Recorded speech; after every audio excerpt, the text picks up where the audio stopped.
Okay, so here is our reading for today. As I read, look at the notes on the outside margins, the questions on the outside margins. Make sure to jot down the answers and take notes as I read. We're going to come back and discuss.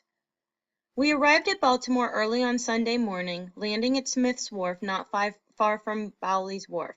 We had on board the sloop a large flock of sheep, and after aiding in driving them to the slaughter-house of Mr. Curtis on Loudon Slater's Hill, I was conducted by Rich, one of the hands belonging on board of the sloop, to my new home in Alcina Street, near Mr. Gardner's shipyard on Fell's Point. Mr. and Mrs. Auld were both at home, and met me at the door with their little son Thomas, to take care of whom I had been given. And here I saw what I had never seen before. It was a white face beaming with most kindly emotions. It was the face of my new mistress, Sophia Auld. I wish I could describe the rapture that flashed through my soul as I beheld it.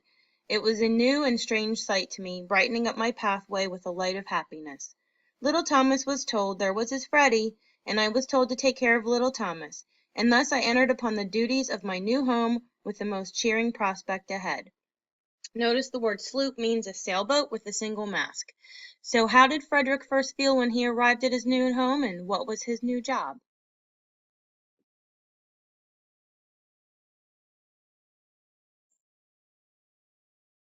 As I read this page, notice the question here: why did Frederick look upon moving to Baltimore as fortunate?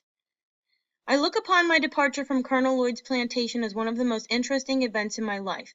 It is possible, and even quite probable, that but for the mere circumstance of being removed from that plantation to Baltimore, I should have today, instead of being here seated by my own table, in the enjoyment of freedom and happiness of home, writing this narrative, been confined in the galling chains of slavery. Going to live at Baltimore laid the foundation to open the gateway to all my subsequent prosperity.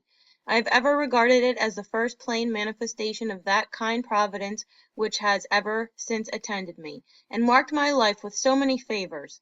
I regarded the selection of myself as being somewhat remarkable. There were a number of slave children that might have been sent from the plantation to Baltimore. There were those younger, those older, and those of the same age. I was chosen from among them all, and was the first, last, and only choice.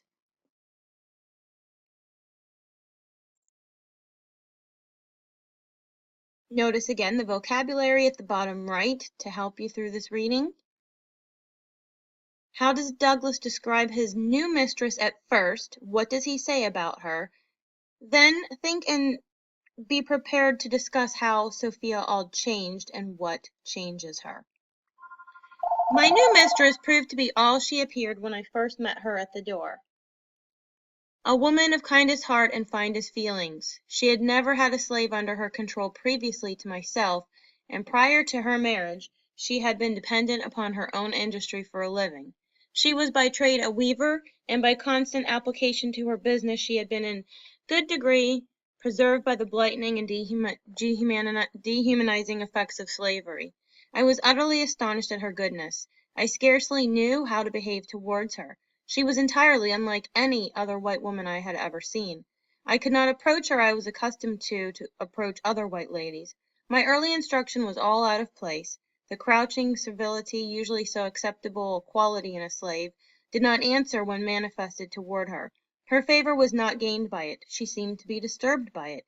She did not deem it impudent or unmannerly for a slave to look her in the face. The meanest slave was put fully at ease in her presence, and none left without feeling better for having seen her. Her face was made of heavenly smiles, and her voice of tranquil music. But alas! This kind heart but a short time to remain such. The fatal poison of irresponsible power was already in her hands, and soon commenced its infernal work. That cheerful eye, under the influence of slavery, soon became red with rage. That voice, made all of sweet accord, changed to one of harsh and horrid discord, and that angelic face gave place to that of a demon. Very soon after I went to live with Mr. and Mrs. Auld, she very kindly commenced to teach me the ABC. After I had learned this, she assisted me in learning to spell words of 3 or 4 letters. Just at this point of my progress, Mr. Auld found out what was going on, and at once forbade Mrs. Auld to instruct me further, telling her, among other things, that it was unlawful as well as unsafe to teach a slave to read. To use his own words further, he said, If you give an inch, he will take an ell. Should know nothing but to obey his master, to do as he is told to do. And I left out those horrible words. You can insert them later. Learning to spoil the best in the world. Now, he said, if you teach that, speaking of myself, how to read, there would be no keeping him. It would forever unfit him to be a slave. He would at once become unmanageable and of no value to his master. As to himself, it could do him no good, but a great deal of harm. It would make him discontented and unhappy. These words sank deep into my heart, stirred up sentiments within that lay slumbering, and called into existence an entirely new train of thought. It was a new and special revelation, explaining dark and mysterious things with which my youthful understanding had struggled, but struggled in vain. I now understand. Before I go to the next page, think, why did Mr. Auld not want Frederick to learn to be literate? I now understood what had been to be the most perplexing difficulty, to wit, the white man's power to enslave the black man. It was a grand achievement, and I prized it highly. From that moment I understood the pathway from slavery to freedom. It was just what I wanted, and I got it at a time when I least expected it. Whilst I was saddened by the thought of losing the aid of my kind mistress, I was gladdened by the invaluable instruction which, by the merest accident, I had gained from my master. So now, what was his new revelation to get out of slavery? Though conscious of the difficulty of learning without a teacher, I set out with high hope and fixed a purpose, at whatever cost of trouble, to learn how to read. The very decided manner with which he spoke, and strove to impress his wife with the evil consequences of giving me instruction, served to convince me that he was deeply sensible of the truths he was uttering. It gave me the best assurance that I might rely with the utmost confidence on the results which, he said, would flow from teaching me to read. What he most dreaded that I most desired, what he most loved that I most hated. That which to him was a great evil, to be carefully shunned, was to me a great good, to be diligently sought.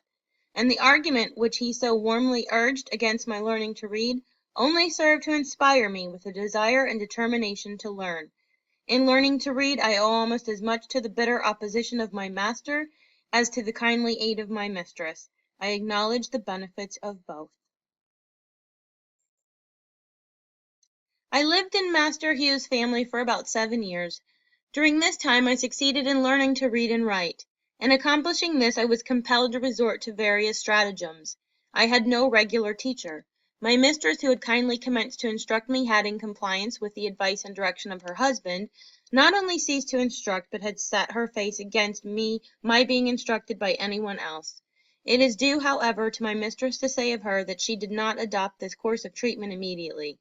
She at first lacked the depravity indispensable to shutting me up in mental darkness. It was at least necessary for her to have some training in the exercise of irresponsible power, to make her equal to the task of treating me as though I were a brute.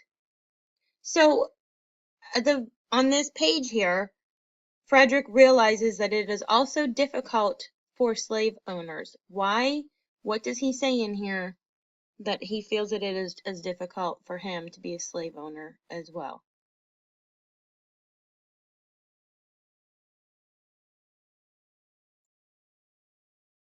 My mistress was, as I have said, a kind and tender-hearted woman, and in the simplicity of her soul she commenced, when I first went to live with her, to treat me as she supposed one human being ought to treat another.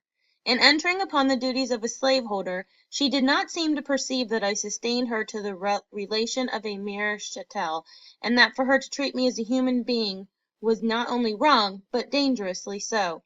Slavery proved as injurious to her as it did to me. When I went there she was a pious, warm, and tender-hearted woman. There was no sorrow or suffering for which she had not a tear. She had bread for the hungry, clothes for the naked, and comfort for every mourner that came within her reach. Slavery soon proved its ability to divest her of these heavenly qualities. Under its influence the tender heart became stone, and the lamb-like disposition gave way to one of tiger-like fierceness. The first step in her downward course was in her ceasing to instruct me. She now commenced to practice her husband's precepts. She finally became even more violent in her opposition than her husband himself. She was not satisfied with simply doing as well as she had commanded. She seemed anxious to do better. Nothing seemed to make her more angry than to see me with a newspaper. She seemed to think that here lay the danger. I have had her rush at me with a face all of fury, and her snatch from me a newspaper in a manner that fully revealed her apprehension. She was an apt woman, and a little experience soon demonstrated to her satisfaction that education and slavery were incompatible with each other. So although Douglass is clearly very perceptive and intelligent, early sections of his narrative don't show a lot of emotion. Who shows emotion in this piece? And what is Douglass's tone or attitude toward the topic? What impact does Douglass's tone have on the reader?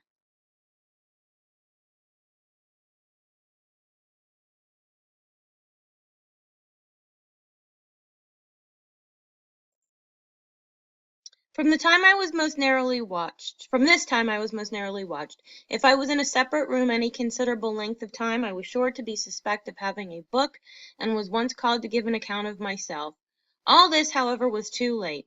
The first step had been taken.